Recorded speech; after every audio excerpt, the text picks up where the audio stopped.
जैसे ही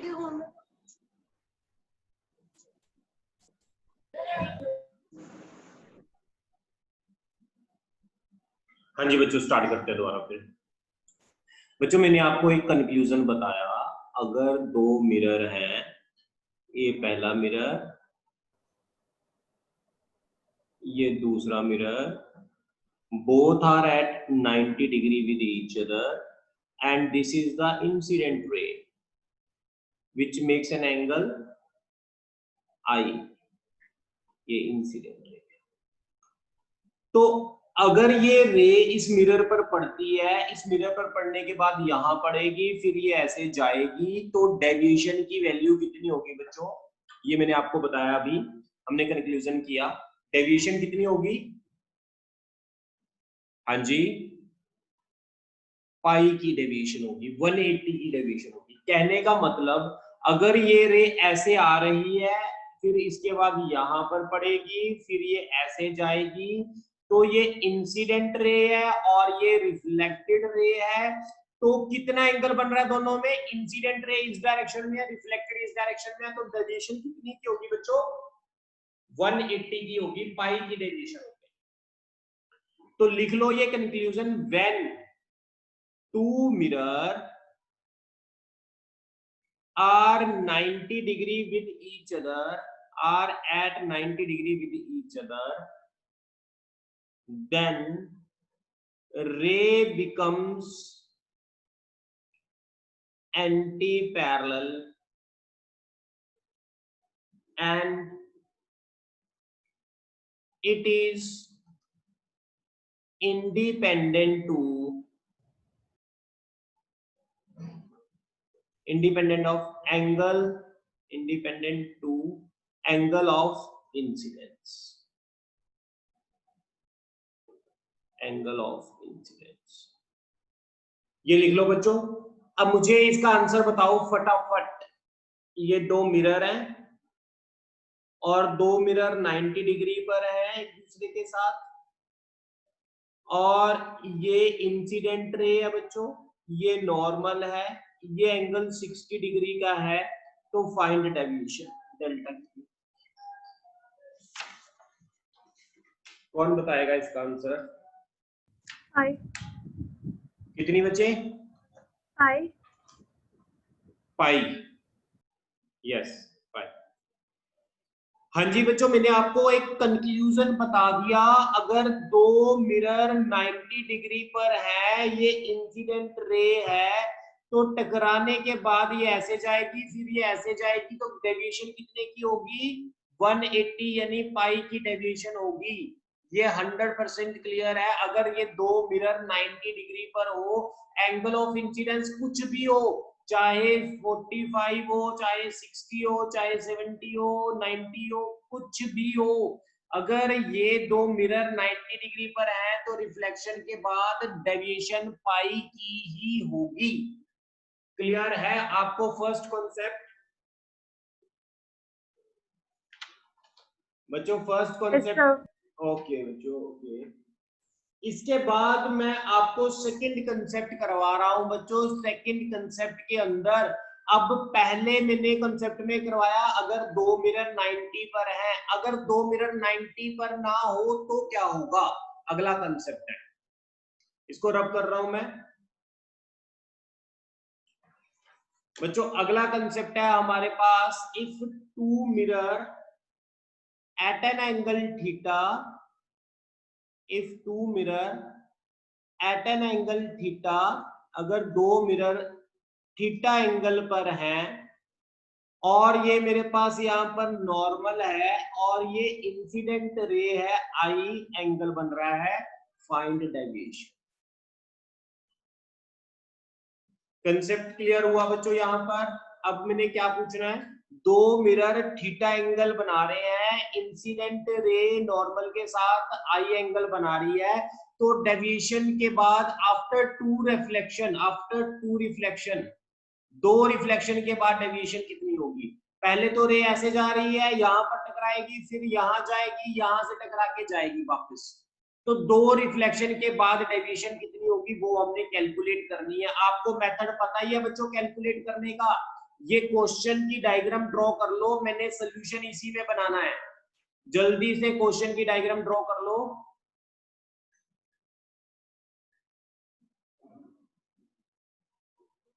यस बच्चों, question done sir. Okay very good. अब बच्चों मुझे ये बताओ, सबसे पहले तो रे ऐसे आ रही है, फर्स्ट रिफ्लेक्शन यहां से होगी।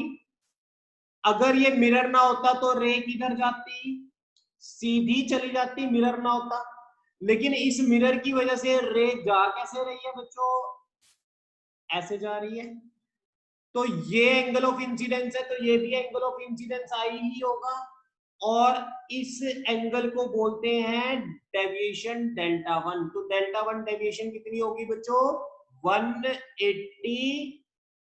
हाँ जी बच्चों 180, चाहे पाई लिख दो चाहे 180 लिख दो, 180 माइनस 2i। 2i। कोई डाउट है किसी को? ये टोटल एंगल बच्चों 180 था, 180 में से ये मैंने इतना एंगल माइनस कर दिया तो मेरे पास डेल्टा वन डेविएशन आ गई।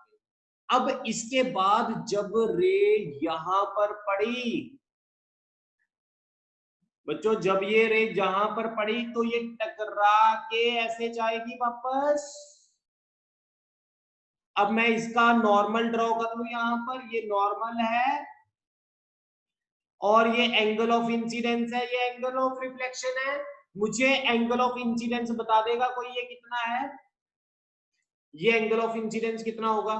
पहली बात तो ये बताओ ये एंगल कितना होगा, ये वाला 90 माइनस i। 90 माइनस आई। और बच्चे एक अब ध्यान से देखना बच्चों, मैं इसको थोड़ा सा जूम कर रहा हूं, यहां पर इसको थोड़ा सा मैं जूम कर रहा हूं ताकि आपको थोड़ा समझ आ जाए अच्छी तरह। अब ये मेरा नॉर्मल है ऐसे, ये मेरा नॉर्मल है और यहां पर मेरी ऐसे इंसिडेंट रे है, ये वाली जो यहां से आ रही थी ये वाली रे थोड़ी सी गलत बन गई, एक मिनट।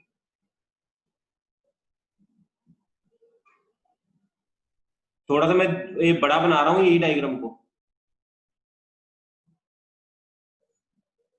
बच्चों। यहां से टकरा के रे मेरे पास गई, ऐसे गई।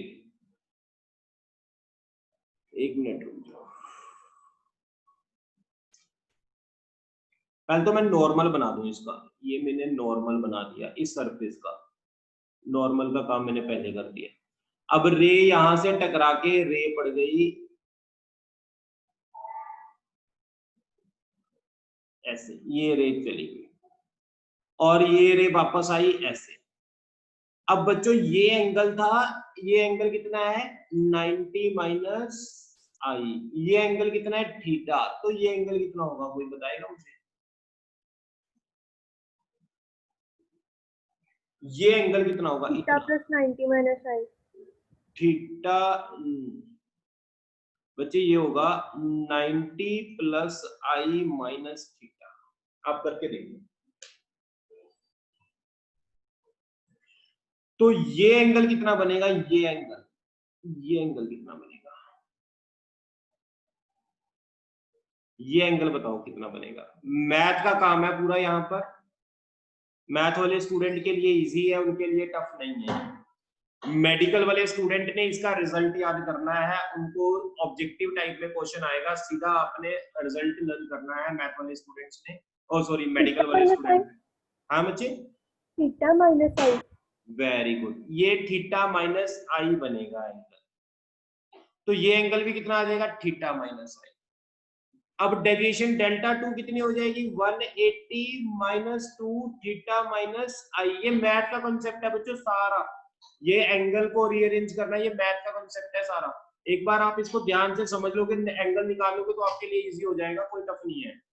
180 minus 2 theta minus minus plus 2i।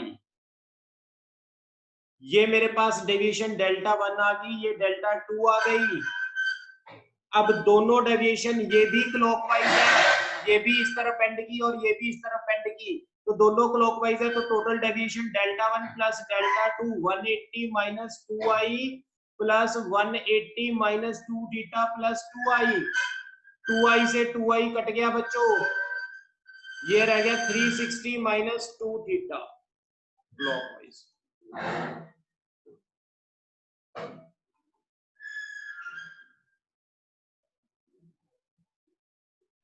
बच्चों ये रिजल्ट याद कर लो, मेडिकल वाले स्टूडेंट तो डायरेक्ट ये रिजल्ट लर्न कर लेना। अब मैं आपसे क्वेश्चन पूछता हूं बच्चों, अब मैंने आपको कंसेप्ट पूरा करवा दिया, मैं क्वेश्चन पूछ रहा हूं, इसको रब कर रहा हूं। बच्चों मैंने अभी तक मैंने आपको दो कंसेप्ट करवाए हैं। अगर मिरर में एंगल 90 डिग्री बन रहा है, अगर मिरर में एंगल थीटा बन रहा है, तो मुझे ये इंसिडेंट रे है, ये नॉर्मल है, ये एंगल आई है, यहां पर नॉर्मल है, ये भी एंगल आई है, तो मुझे इसकी डेविएशन बताओ कितनी होगी और इसकी डेविएशन बताओ कितनी होगी। बच्चों यहां पर डेविएशन कितनी होगी? 180 यानी पाई, और यहां पर डेविएशन कितनी होगी? 360 माइनस 2 थीटा। 360 minus 2 theta. दोनों के केस में आई पर तो डिपेंड ही नहीं कर रही बच्चों, दोनों के केस में deviation is the independent on angle of incidence. और किस पर डिपेंड कर रही है? अकेले एंगल पर डिपेंड कर रही है। इसमें देखो, अगर मैं आई की वैल्यू 60 दे दे तो भी डेविएशन इतनी हो जाएगी, इसमें आई की वैल्यू 45 दे दे तो भी डेविएशन कितनी हो जाएगी, यहां निकाल लो, ये भी सेम ही होगी बच्चों, क्योंकि आई पर तो डिपेंड ही नहीं कर रहा। किस पर डिपेंड कर रहा है? एंगल पर। अगर एंगल 60 होता है दो मिरर में तो कितना आ जाएगा? 360 माइनस थीटा, यानी 360 माइनस 120, यानी ये आ जाएगा 240 आ जाएगा बच्चों। यानी कहने का मतलब इसके अंदर एंगल ऑफ थीटा इस पर डिपेंड कर रहा है बच्चों, डेविएशन कितनी। आपको क्लियर है तो हम अगले कॉन्सेप्ट पे चलते हैं बच्चों।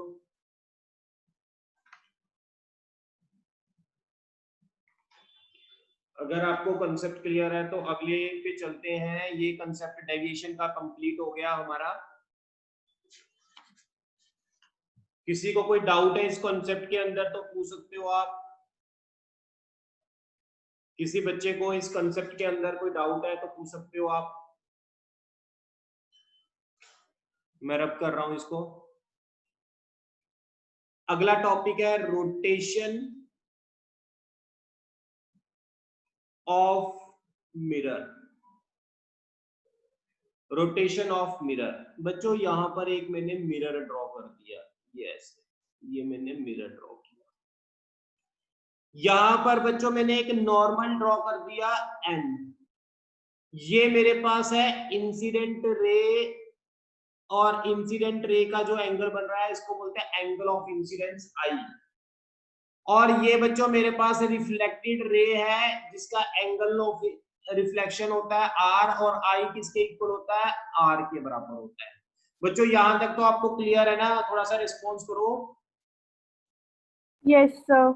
ओके, इसके बाद बच्चों मैं आपको यहाँ पर क्या करवा रहा हूँ, ध्यान से समझना कंसेप्ट क्या है। मैं मिरर को रोटेट करवा रहा हूँ। पहले मिरर ऐसे था, अब मैंने मिरर को घुमाया, मिरर को रोटेट किया। यानी पहले जो मिरर ऐसे था, अब मैंने मिरर को थोड़ा सा टिल्ट कर दिया बच्चों, कुछ ऐसे। आपको समझ आ रहा है? मैंने मिरर को थोड़ा सा घुमा दिया।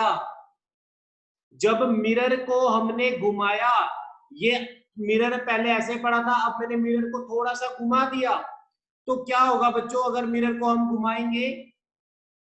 देखो यहां पर भी मैं बनाकर दिखा रहा हूं। अब मैंने मिरर को थोड़ा सा घुमा दिया। कितने एंगल पर घुमा दिया मैंने मिरर को? थीटा एंगल पर मैंने घुमा दिया, ऐसे। क्लियर है बच्चों? किसी को कोई डाउट है तो आप पूछ सकते हो।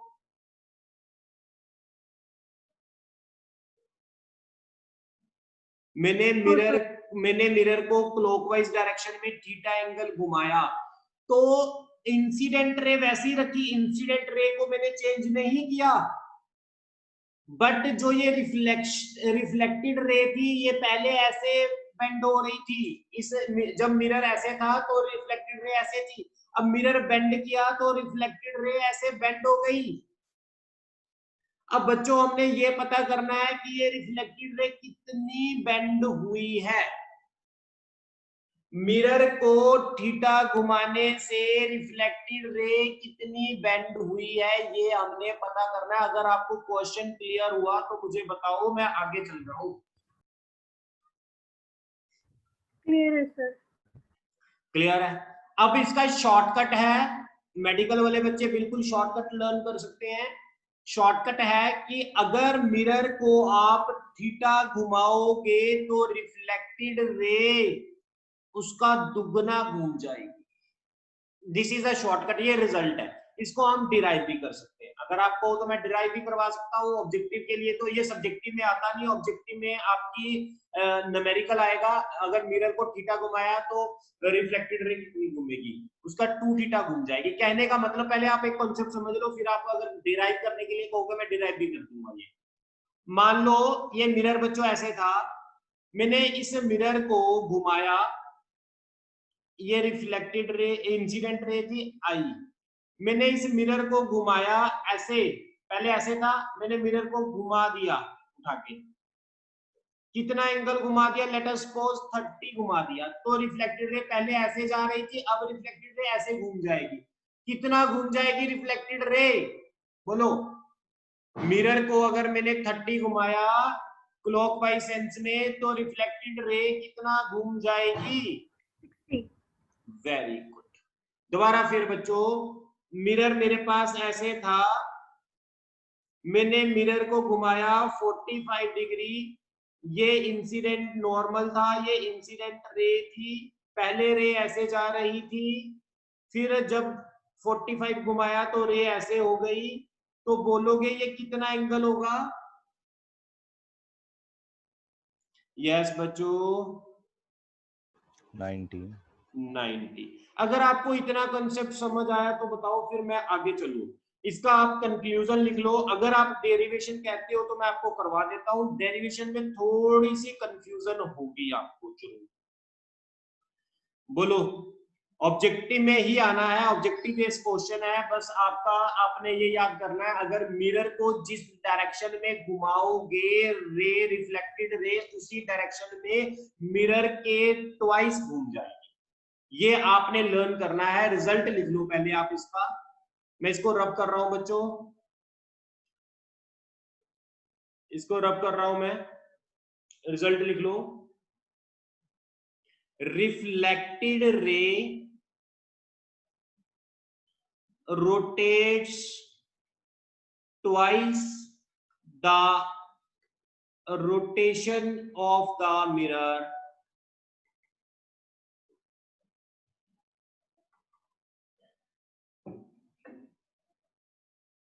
reflected ray rotates twice the rotation of the mirror angle in the same sense as mirror rotates। यानी कहने का मतलब ये मिरर है, ये नॉर्मल है, ये इंसिडेंट रे है, ये एंगल आई बन रहा है। अगर मिरर को बच्चों मैंने घुमाया थीटा ऐसे, मिरर को घुमाया मैंने थीटा, तो बताना जरा ये जो रिफ्लेक्टेड रे पहले ऐसे जा रही थी अब कैसे जाएगी, इसी सेंस में कितना घूम जाएगी, 2 थीटा। आपको क्लियर है बच्चों ये कंसेप्ट? Yes sir. ओके बच्चों, बच्चों मैं एक चीज वैसी एक्स्ट्रा कर रहा हूं, ये एक्स्ट्रा है, दोनों तरफ डेरिवेटिव ले लो, ये एक्स्ट्रा है, दोनों तरफ डेरिवेटिव। ये d phi upon d t क्या होता है, याद है आपको ओमेगा एंगुलर वेलोसिटी, ये किसकी, रिफ्लेक्टेड रे की, ये मिरर की एंगुलर वेलोसिटी, मिरर की, ये मिरर की एंगुलर, मिरर को ओमेगा एम से घुमाने पर रिफ्लेक्टेड रे की एंगुलर वेलोसिटी दुगनी हो जाएगी। जितनी तेजी से आप इसको घुमाओगे उससे डबल स्पीड से, डबल एंगुलर स्पीड से रिफ्लेक्टेड रे घूम जाएगी। ये तो एक्स्ट्रा वर्क है, इसकी जरूरत नहीं है। क्वेश्चन करके दिखाओ बच्चों आप, रब कर रहा हूं मैं इसको, अगर आपने नोट कर लिया।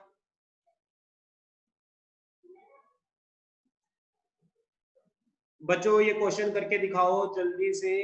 ये इंसिडेंट नॉर्मल है, ये इंसिडेंट रे है, एंगल 30 डिग्री है, ये रिफ्लेक्टेड रे है। Find angle rotated bye mirror such that ray become horizontal, such that ray become horizontal। बच्चों क्वेश्चन देखो क्या है, इस रे को, ये जो रिफ्लेक्टेड रे है, मुझे इसको हॉरिजॉन्टल करना है, मुझे ऐसे करना है हॉरिजॉन्टल, तो मुझे मिरर को कितना घुमाना पड़ेगा। देखते हैं कौन बच्चा इसका आंसर करता है।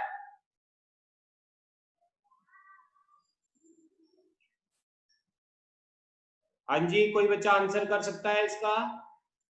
तो 45। 45। एक मिनट बच्चे, ये देखो एंगल ऑफ इंसिडेंस कितना है, 30, एंगल ऑफ रिफ्लेक्शन भी कितना होगा, 30। अब मैंने इस रे को, रिफ्लेक्टेड रे को क्या करना है बच्चे, हॉरिजॉन्टल करना है। मैंने रिफ्लेक्टेड रे को हॉरिजॉन्टल करना है, मुझे रिफ्लेक्टेड रे को ऐसे इतना घुमाना है। ये एंगल कितना है बच्चे, 60। 60। अगर मुझे रिफ्लेक्टेड रे को 60 घुमाना है तो मुझे मिरर को कितना घुमाना पड़ेगा, 30। कितना, 30। 30। उसी सेंस में अगर ये क्लॉकवाइज है तो इसको भी मुझे क्लॉकवाइज 30 ही घुमाना पड़ेगा, यानी मिरर को मुझे कितना घुमाना पड़ेगा, 30 डिग्री घुमाना पड़ेगा अगर रे को मुझे हॉरिजॉन्टल करना है। क्लियर है? किसी को कोई डाउट है तो आप पूछ सकते हो। यस बच्चों, बच्चों ये है फर्स्ट पॉसिबिलिटी। एक पॉसिबिलिटी और बनती है, अगर मैंने इस रे को हॉरिजॉन्टल करना है तो मैं इसको ऐसे भी तो घुमा सकता हूं। यहां पर ध्यान से देखो आप, अगर मैं इस रे को, मैंने क्या करना है हॉरिजॉन्टल, अभी तो मैंने ऐसे किया, ये रे हॉरिजॉन्टल तो ऐसे भी हो सकती है अगर मैं इसको इधर घुमाऊं। बच्चों अगर मैं एंटी क्लॉकवाइज इस रे को घुमाता हूं तो भी ये हॉरिजॉन्टल हो जाएगी कि नहीं होगी? Yes sir. अब मुझे ये बताओ हॉरिजॉन्टल मुझे कितना, इधर को कितना घुमाना पड़ेगा इसको, ये एंगल कितना है बच्चों, ये 30 है, ये 90 है, कितना घुमाना पड़ेगा, 120 घुमाना पड़ेगा। Yes sir. तो इसी डायरेक्शन में मिरर को कितना घुमाना पड़ेगा बच्चों, 60। 60। वेरी गुड, 60 है एंटी क्लॉकवाइज और 30 था क्लॉकवाइज। एक और क्वेश्चन करते हैं ऐसा,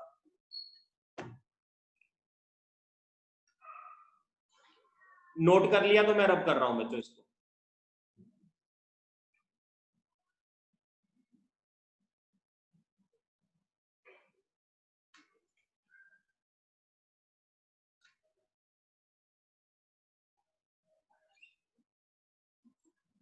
अगला क्वेश्चन है, सारे चले गए, क्या बात होगी आज बच्चे? सर वो जासमिन, शुभलीन और मानसी का आज एग्जाम है स्कूल में 8:30 के लिए, वो चले गए। Okay okay okay. अच्छा बच्चों ये बताओ फिर, ये एंगल 90 है, ये इंसिडेंट रे है, अगर ये 20 डिग्री एंगल बना रहा है, रिफ्लेक्टेड रे ऐसे है, find angle rotated bye mirror such that reflected ray become vertical, reflected ray vertical हो जाए सोल्यूशन।